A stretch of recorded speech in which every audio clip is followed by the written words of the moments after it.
in general, cultures just change from being exclusive and kind of hidden to being more relatable and open. People go to social media to be entertained. They don't go to be sold. You can sell from social media, but I feel like you can sell from a more aggressive and more interesting perspective if you can relate to them first. Hey, how's it going? It's Tim Brown, and this is the Hook Better Leads podcast. And today I've got Ben Tiger from the Roof Tiger on. How you doing, sir? Tim, thanks for having me on, man. We're talking about relatability in marketing, and building in cute animals and babies, basically tapping into oxytocin. What are the things that you can do to become a little bit of a more inspirational, aspirational brand? The Roof Tiger is that to me. And I see all the things that you do on social. You've kind of tried a little harder than a lot of people on social. Actually, you try. You try. And you think it matters. Why do you think it matters? Yes. Not to get too philosophical here, but Roof Tiger is an expression of my life in business form. So I think that's why I push myself out there.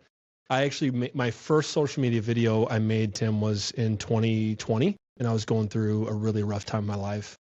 But I posted like a video, it was like a minute too long, of like saying that I feel like the world's caving in on me. And a bunch of people were commenting and kind of like they really liked it and shared it. All this stuff happened. So I was kind of like, there's something here. But I really liked conversing with people online. And what I found was that people that didn't comment, the ghost watchers that I would see in public, would say, hey, Ben, I see you're starting a new company. But they would never interact with my posting, which said to me that people were watching my stuff that I didn't know. I was making an impact on people's lives that I didn't even know I was making an impact on. So I was like, there's something to this. And so not only for my personal expression about my life happening, but for my business, that's also something happening that I can communicate ideas and it can be picked up by people that I don't even know about. So that's what I thought of from a marketing and from a personal perspective. I kind of blend those. So back to authenticity, Roof Tiger is an expression of myself. My dad called me Tiger when I was a kid. That's where the name came from. So like Roof Tiger truly is an expression. Every time I see this logo of the tiger face, it's like I see myself. So I can't help but just be myself online.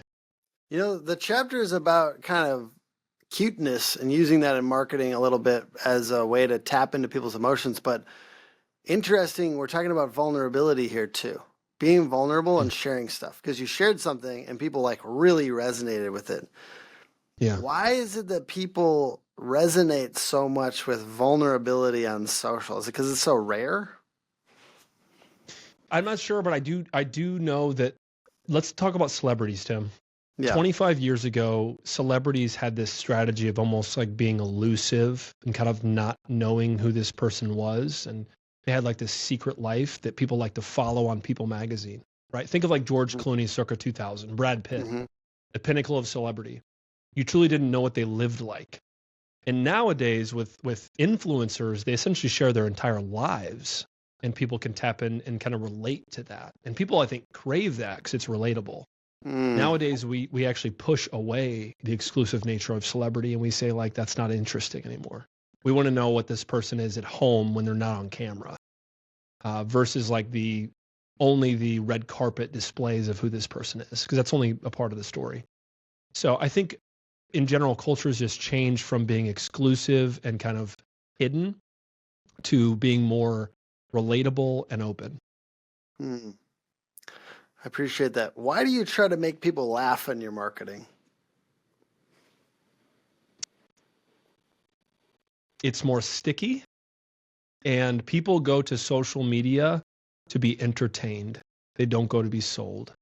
You can sell from social media, but I feel like you can sell from a more aggressive and more interesting perspective if you can relate to them first. And humor is a great way to break the ice. What does it mean? We kind of talked a little bit about what it means to have a relatable brand. I guess, how is incorporating some family helps your personal brand into, because you blend the two a little bit.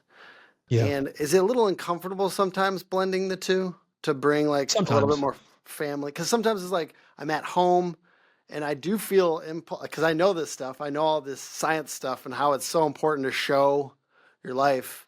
It's still a little uncomfortable sometimes sharing that, even though I know it works.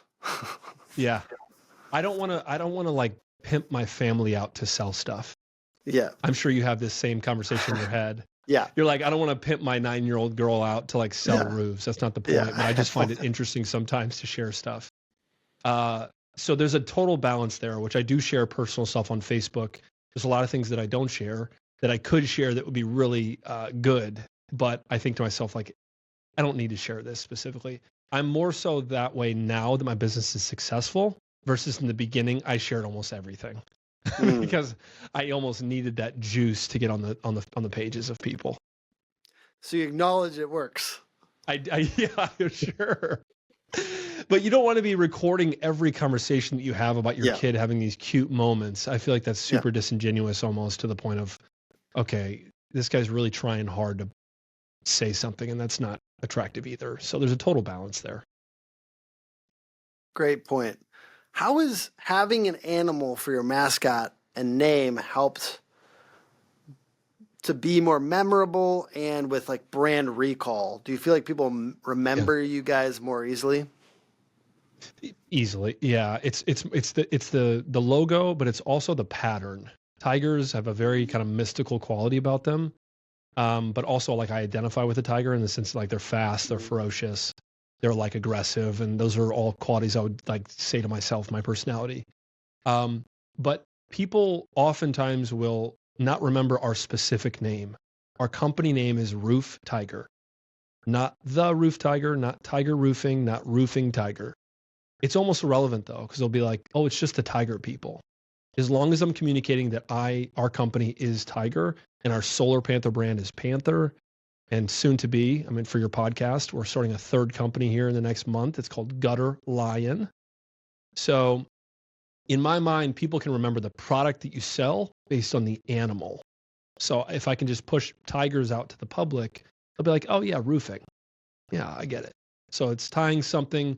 I say this in when I speak in front of people. It's tying something that is known to the public versus something that's unknown. So everybody knows what a tiger is. That's the known object. But my company, Roof Tiger, is unknown. So I'm kind of tying two things together that when they think of tigers, they think of me. Something that's known versus something that's unknown. And so it creates these like connections in your brain that when they see tigers, they think of you. I just got a picture this morning, Tim. I'll show it to the camera. Somebody sent me this picture. This was 2 hours ago. It's a picture of Abraham Lincoln. I don't know if that can be seen on the camera, but he's got a tiger suit on. So see those tiger prints there? Somebody sent me this picture and just said, thought of you. That's what I'm talking about. Mm-hmm. And you get those a lot, right? Like I've seen you post about that before or talk about this before. Like anytime anyone thinks about tiger, they're like, it comes to you. That's it. So again, this is the thing that people can learn from this. It's something that's known and your brand tying together. So it's a very common object, whether it's a whale or a cheetah or whatever your object is. Animals have this quality to say, oh yeah, I thought about you when I thought of X. So that's what you're trying to do. If your name is Johnson Roofing, they can't do that. Yeah. They can't do that. So it's less powerful. And the idea that this comes from your childhood of being called Tiger is it kind of taps into what I'm trying to talk about in this chapter as well, that we're also talking about is like, it is a brand story that taps into emotions. Like when your company can tap into emotions somehow. And I think you're good at this. Like, and sometimes to talk about it feels a little crass, like, because we know what we're doing. You know what I mean? We know what we're doing. We're good at it. You're a good marketer, right? You actually are a phenomenal marketer. You know what you're doing. You tap into people's emotions. You make people care about the story. And it's real. It's authentic. It's relatable. And it's comfortable. For that reason, I think about relatability as being comfortable. You talk about taking something that's unknown and tying it to something that's known. Why do we want to do that? Because it's comfortable. It makes people familiar. It feels good to know, to already feel like you know somebody. So I love the brand story aspect of it too, that feels authentic and real. Is there any other ways that you feel like you've tapped into to make your company feel more relatable, or something that our audience could tap into relatability more? Yeah. Family is a part of our business history, right? My dad, I was living in my parents' basement, just to reiterate. I was living in my parents' basement at the time that I started Roof Tiger. I bought a 8-foot whiteboard from a Catholic church that was liquidating all their stuff in their classrooms. I picked up a whiteboard for $20. I brought it to the basement. It was super heavy, like 65, 80, 70 pounds. It was heavy. Carried it down myself, Tim, to my basement. And I wrote out how I felt the process of how a roofing company should be built.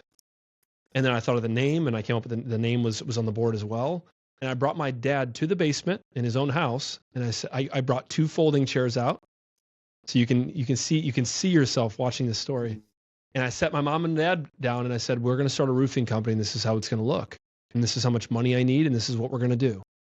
And my dad was really listening to this kind of layout, and I was like, Dad, the statistics on roofing companies and the failure rate and how bad at customer service they are, I was really pitching him. And he came to me after a day and he said, yeah, I want to do this.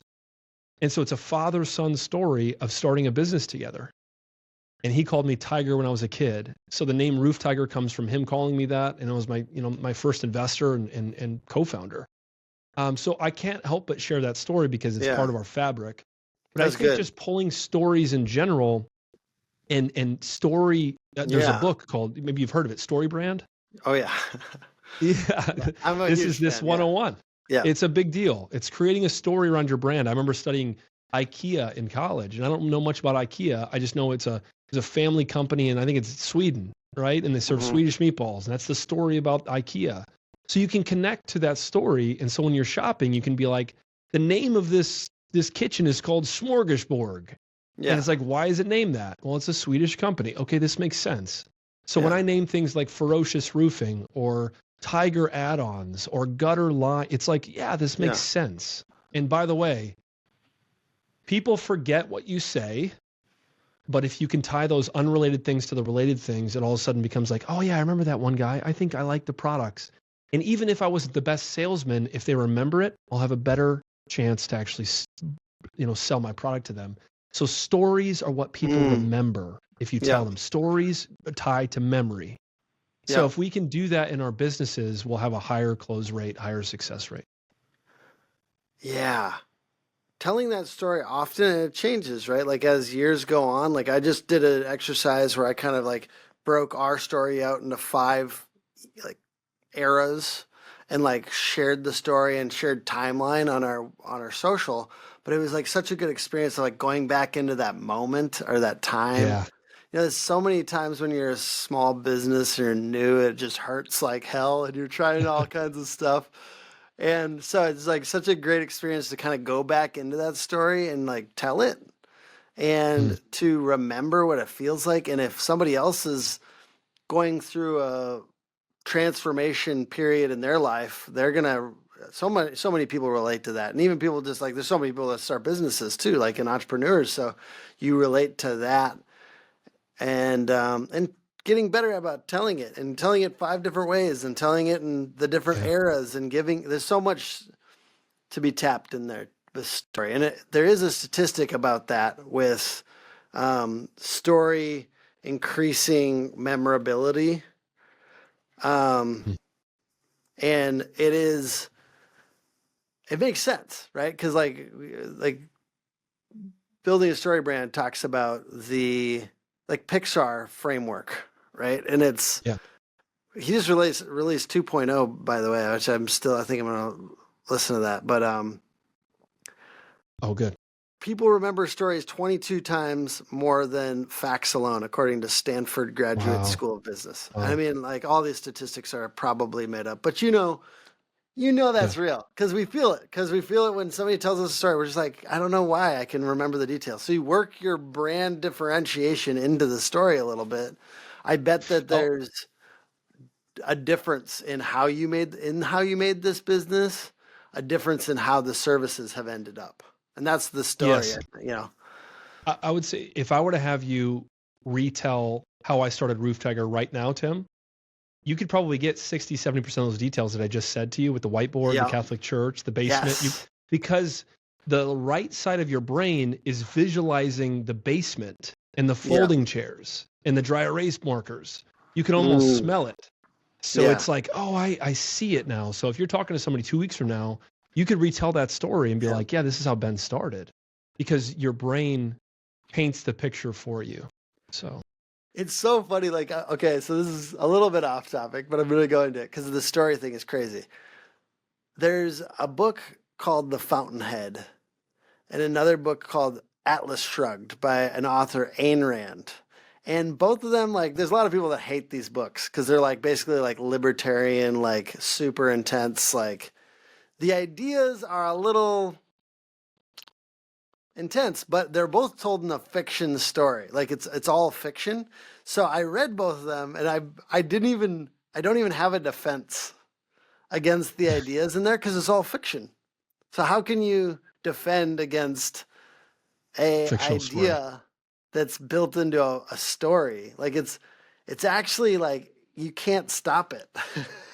So like I felt myself getting more that way by reading these books, and I was like, I don't even know if I want to, but I became more that way from reading them. And I know that there's a lot of great business books like that. Patrick Lencioni does a lot of, like, all of his books are business parables. It's so much easier to read them, and just because it just flows as a story. Join the future of roofing at offers.roofle.com. Stand out, save time, earn more. Yeah. I mean, I'm a Christian, and the Bible is full. The New Testament and how Jesus spoke was full of parables, stories. So, like, if I were to tell you, Tim, there's a story in the Bible about a person who, let's say that this person owed $100,000 to another person. This person owed $100,000 to this very powerful person. He goes into court, in front of the court, and the person that he owed money to forgave the $100,000 of debt to that person. He said, hey, you owe me this money, but I'm going to forgive all your debt. That same day, the person who owed the money went out in the street and said, I'm debt free. But this other person owes me $6 down the street. So he goes to the other person and says, I want my $6. And the guy that owes him $6 says, hey man, I really want to pay you, but I can't pay you right now. That guy sent the debtor to prison in order to pay the $6 of debt. But he was just forgiven $100,000 from the other guy. That's a parable. And it basically shows hypocrisy is the storyline of you've been forgiven debt, but you're still holding this person captive. So I remember that story because it's a story that's being told, as opposed to the Bible just saying, don't be a hypocrite. Yeah. It's a story that's like, oh man, I owe this person money, but I was, I'm saying I'm a debtor. So your body just understands that story so much more. So there's parables all throughout. I remember all those parables like so well, even though like most of I heard most of that like before I was like 12. I remember every single one of those because they like stuck out to me, right? And I remember hearing them, and they stick. My brother is a pastor at a very large church, and he, was talking. I don't know why he was talking to me in parables last night.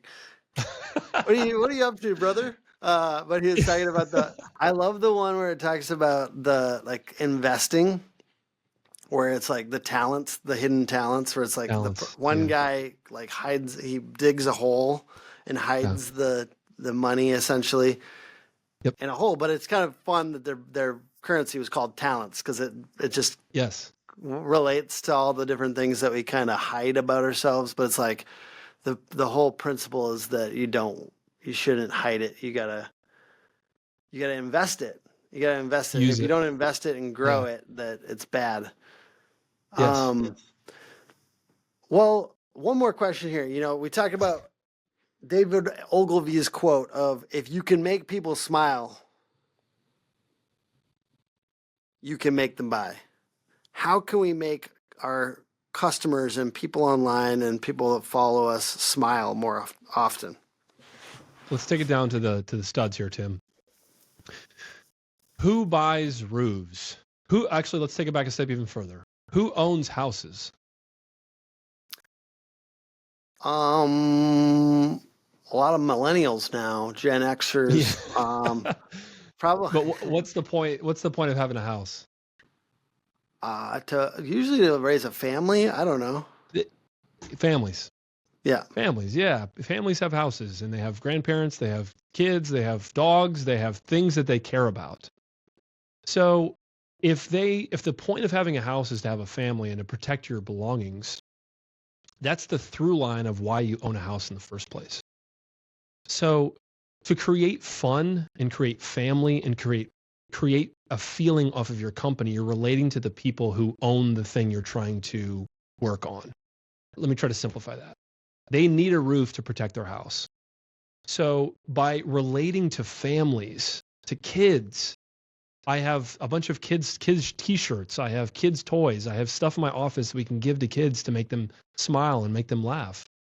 Ultimately, they say, oh my gosh, Roof Tiger's awesome. Like if the kids are excited, the moms are excited, they're more willing to say, I want to use that company that has the fun kid giveaways. Why do restaurants do free Kids Tuesdays? So that the parents will buy the meals for themselves and bring their kids in, right? So it's relating to your target customer, where if you relate to the things they care about, and if you relate to their kids, more often than not, they're going to buy from you. So we sponsor school stuff. If anybody comes to me with a kids team, I say yes almost immediately. It's usually $500, $750, $1,000. The marketing that I get from it is almost irrelevant. It's more so just like being in the nature of supporting families in my area. I want to be known for gifting to families who live here. Because ultimately they live here and they need roofs, and so they'll probably get me back down the future. It's more of the parable of sowing versus reaping, right? If I continue to sow a bunch of good stuff in the neighborhood and the community, it's going to come back to me at some point in the future, and I know that. That's good. It's funny, I was like this last year, I was kind of, I think about sowing and reaping a lot. And I was I was sowing into a new niche. We're sowing into HVAC. Yeah. And I was halfway through this past year and I was getting a little annoyed because I was like, dude, I felt like I'd sowed for like a year. I hadn't quite for a year yet, but I was like, yeah, grow some stuff, and you never know what the cycle is going to be like on these things. And I think marketing is so much better when you have a longer term mindset on it. Like everything with brand is long term. Everything with relationships and community and all these things are long term. That's the best ROI stuff in my opinion. Agreed. It's the longest term stuff, but it has to be, there's something related to like, I know this stuff does pay off. Community does pay off. Relationships do pay off. And it's like, it's hard. It's just watching yourself not getting into reap mode when it's not reap time. And in my case, I was like, I could feel my resentment coming up because I was like, reapy. I'm feeling reapy. And I like that. No, it's true. It's true. And I guess that's the seed of faith. You're believing that this will pay off in the future. I don't know when, but I'm going to continue to do it. Yeah. When we first started, Tim, we had a few jobs go really sour. Hard jobs I should have never taken on. And I had to pay out tens of thousands of dollars to fix the issue. But I had a choice. I could have not done that and just let the customer get screwed. And then that person in their immediate circle would have said, this company is terrible. Instead, what I chose was, if I'm thinking long-term enough, I have to create champions of our business that are in the community. And if I stiff this one person, I could be a poison apple to many families if they hear about this story. So therefore, I'm going to choose the right thing to do, that if this were my mom in this situation and a company paid back the whole job, I would be like, that company did the right thing. And I respect that. And I'm not going to talk about them bad at a dinner party. They did the right thing.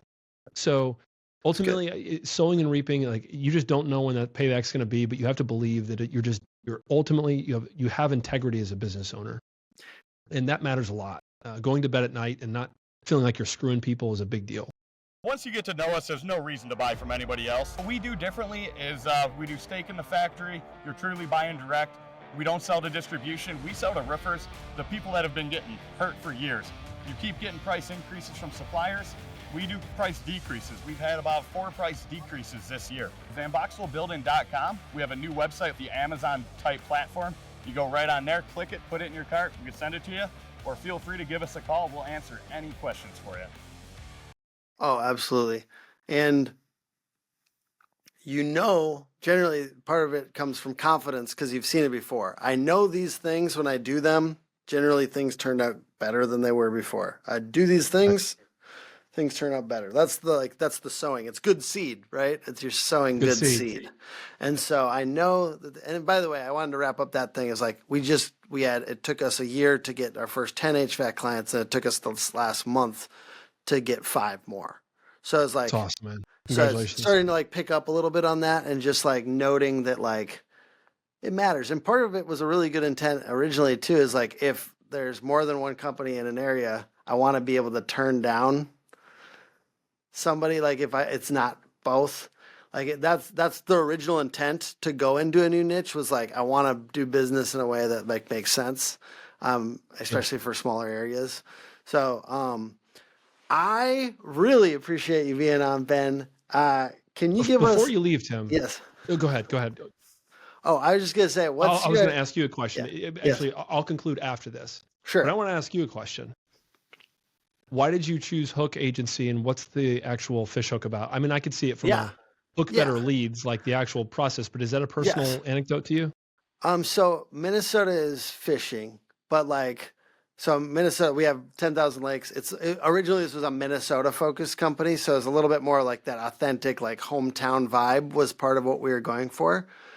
But I think it really is. It's supposed to be about us helping fish for business, right? Like us helping people get more business. So like, to me, it's like, if I can help people get a fish in the boat, like that's the idea. And it also relates to code. There's a hook in code, like in APIs. And I was really coding a lot, and I'm really into music, and there's a hook in a song, and it's more memorable when there's a hook in a song. So there's like a bunch of different analogies that I thought it was, feels simple, like a simple name. Like I do think simplicity is so important. Like, Agreed. And in this case, having a very simple name and just getting the .com was important to me. So I really in tandem, I had all these good ideas for names, but unless you can get the .com or whatever, that was a big piece to me. And I think that ended up deciding. The other one at the time was Get Foundation. Anybody? Is this thing on? It wasn't good. It was a bad name, but it was going to be like about getting found on the internet, and then also trying to work in, because when I was starting, I still was thinking about contractors. So I was trying to figure out if there's something, even back then we had a little bit more of a specialty. Like 3 out of my first clients were contractors. Is like 8.5 years ago. So, yeah. But then over time, I realized, over time, you were going to say. Over time, I just realized there's like more like specialty contractors that need leads. You know what I mean? Versus like general contractors or remodelers. Sometimes they get like 10 projects in a year, and they're like, What I will say about you, Tim, is when I first started seeing your stuff on Facebook, I saw your stuff before I met you in person. But there are some people I've met in the industry that are not necessarily the same person in person that I meet them online. And you are certainly somebody who's very authentic to me as well. And I think that's why we've become friends over time, is because, I don't know, I like your personality, but also the person online is the same person you are in person. So I think that speaks a lot to integrity as a business owner, is who is this person going to be? Because nothing ever works out the exact way you want it to. Yeah. Nothing. It's rarely perfect. So yeah, what happens in the trenches is what's really important. And if this person's authentic and they can say, hey man, this got screwed up and I can fix it this way, I'm totally fine with that answer. But it's the people that fake it till they make it that really drive me batty. When I know I'm not getting real answers from people, when I know I'm not getting the right stuff, I'm just like, this just kind of drives me a little nuts. So who are you in person and online? So like I've actually had a critique before, like somebody's, because like every once in a while I do crazy stuff, right? And like so the crazy stuff, like let's say we're doing like a reel or something. I'm trying to get like viral or something. You know what I mean? Some dumb shit that I'm up to, and I'll do it. And like, wow, we do something crazy, and then people that have only seen that might think that like, oh, I'm a little, you know what I mean? They've only seen a few things. They might not. But if you watch any of these like longer conversations, it's why I believe like YouTube and long form and all these things. It's why Joe Rogan's podcast does really well, because it's so long form that's like you couldn't fake it. I mean, in his case, it's like hours, right? You couldn't fake it for 2 hours. Exactly. But like why I like, we get a lot of leads now from YouTube. Like why I like YouTube and long form and like things that bring in a deeper conversation, because it's like, God, now I know you. Now I know you. Yes. Whether I like whether I want to or not, I probably like. It's weird. People get scared to show their whole selves on the internet and through content and stuff like that. But usually, for real, almost everybody, if you show your whole self, people relate and enjoy it, with a few exceptions. It's like 10% of you just shouldn't show your whole selves, but it's most people. Like everyone, like people are gonna like you. Like people like you just by being open and honest. It's just when we try to hide even when they stuff. don't, Yeah. even when they don't like you, I did a podcast with Dimitri. This was probably a year and a half ago, and I was telling the story of my upbringing. Yeah. And in the clip, this is what I said to him. I lived in my parents' basement when we started the company. Yeah. My parents, so keep in mind, real estate in Peoria, Illinois is not the same as real estate in St. Paul. I can promise you. Yeah. There's houses here you can buy for $60,000, $100,000. Yeah. It doesn't cost $500,000 to buy a normal house. So my parents have owned a rental property, a very modest rental property, for like a decade. When I moved out of my parents' basement, I moved into that rental property. So I said that on the podcast. I said, hey, I moved out from my parents' basement into a duplex my parents also owned. Guess what the comments came back to? Oh, I already know. Boo, yeah, boo Silver hoo, spoon. loser. Yeah. Yeah. Your parents are golden spoon, like silver spoon. No, this is not that. Yeah. It was a very modest place that thank God they had, but they bought it for like $100,000. This is not a $500,000 rental property. So my point was like, boo hoo, loser, you're with a silver spoon. I read those comments and I was like distraught for an hour. Yeah. I was like, am I a silver spoon like turkey? Yeah. No, the reality is that person doesn't know my life, and you cannot judge me based off of this one story. And by the way, I operated in over $100,000 in debt for 3 years. So spare me. I worked really hard to get where I'm at now, but I had to, in sharing that story to the public and in getting the criticism, I have to get to the point, Tim, and I know you're like the same. When people critique you online, it's like this double-edged sword. Do I go back at them and be like, yo, you don't actually know? Or do I just say, I'm going to let that rest. And I'm just going to say, you don't really know the full story. And that's okay. And there's sometimes you have to fire back. But other times I'm like, no, I have to be okay with getting judged. I got to be okay with getting judged, man. Because it's going to happen. That's a great point. I mean, like, God, it is a whole culture on the internet. Whereas like, there's always going to be somebody. There's always going to be somebody with low context that wants to fire off. This is not all the time, but generally, I just had one recently that totally goes against this, but generally it's been less and less time for like let's say 10 years ago when I said I did something when somebody was a hater on the internet or something like that, it would be like 3 days. I'd be screwed up for 3 days. Then, and the last couple of years, just because I've been putting out so much content, it's gone down to like more like from a day now to like an hour. So and in my best days, it's like 10 minutes. Like somebody says something whack, and I'm just like, okay. And it's 10 minutes. I'm a little annoyed. It's not no time. It's annoying no matter what when people are mean. But then, yeah. But there are exceptions. There are sometimes where it's like if somebody comes at my livelihood or like, you know, whereas it does mess with me. I mean, it's just an obsession to like try to make a better company. And sometimes we relate very closely with our company. Like, I feel like if somebody takes a shot at my company, I'm like, dude, that like, sometimes it feels like my soul. That's the hard part about being authentic and really tied in. When we're really tied in with our company and feel that emotional connection, that is the drawback. Is that we get to that spot where if somebody has a problem with the company, it feels like you're telling me I'm a bad person. Yes. And I think that holds a lot of people from posting content because they don't want to be judged.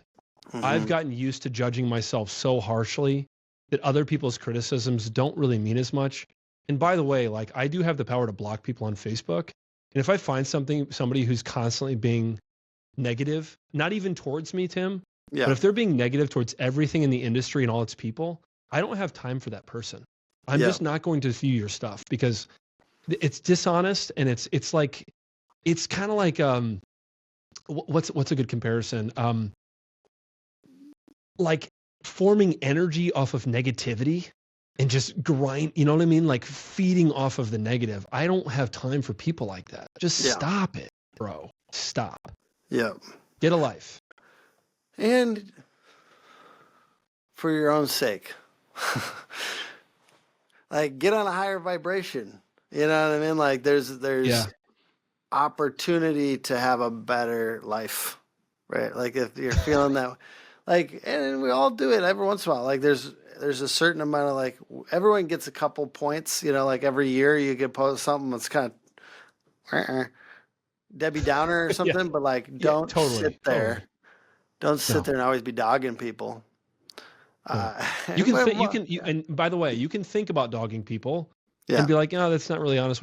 I'm just not going to post something. I'm just not going to react to it. And so I generally like to stay clean on the internet. And so, it's just maybe a personal preference, but I saw a pastor that I follow one time, and he was a really popular pastor, and he had people in the comments just like coming after him.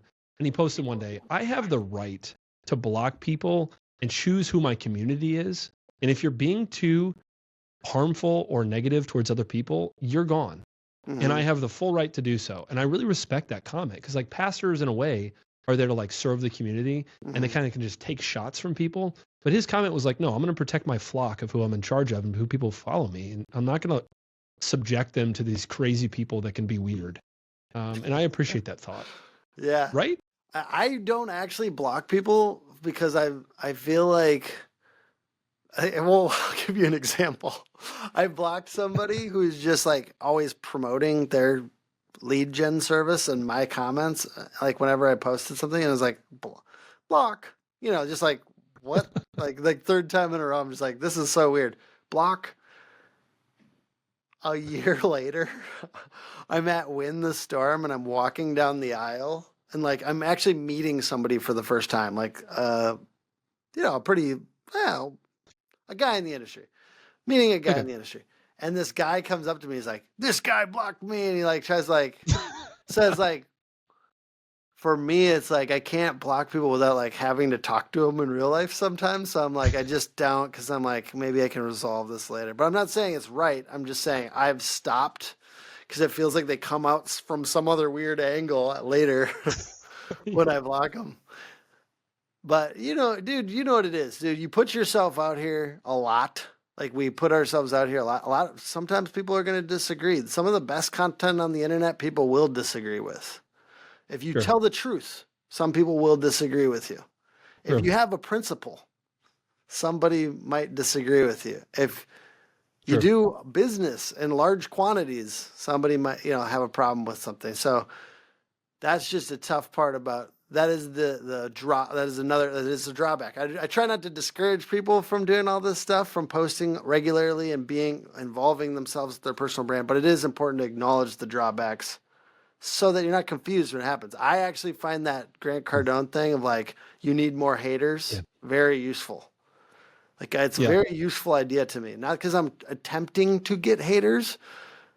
I don't want haters, but I also I do want to not let them define what my level of activity is. Yes. I agree.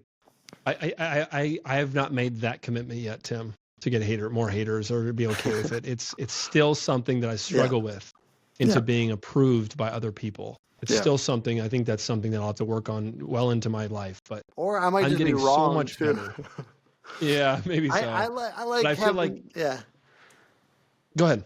I like having opinions, but strong opinions lightly held. Exactly. Yeah. Yeah. And just staying loose on your feet and being okay with being wrong and being okay with producing some cringy content sometimes. It's okay. People are going to forget about it in 0.7 seconds and that's it. I see you've watched some of our content. No, this is great. Ben, thank you for being on. Can you say the .com one more time? TheRoofTiger.com. And You mean my website? Yes. Yes, TheRoofTiger.com is the website. And the podcast is put on by hookagency.com. Hook Agency all over social media. Appreciate you guys watching and listening.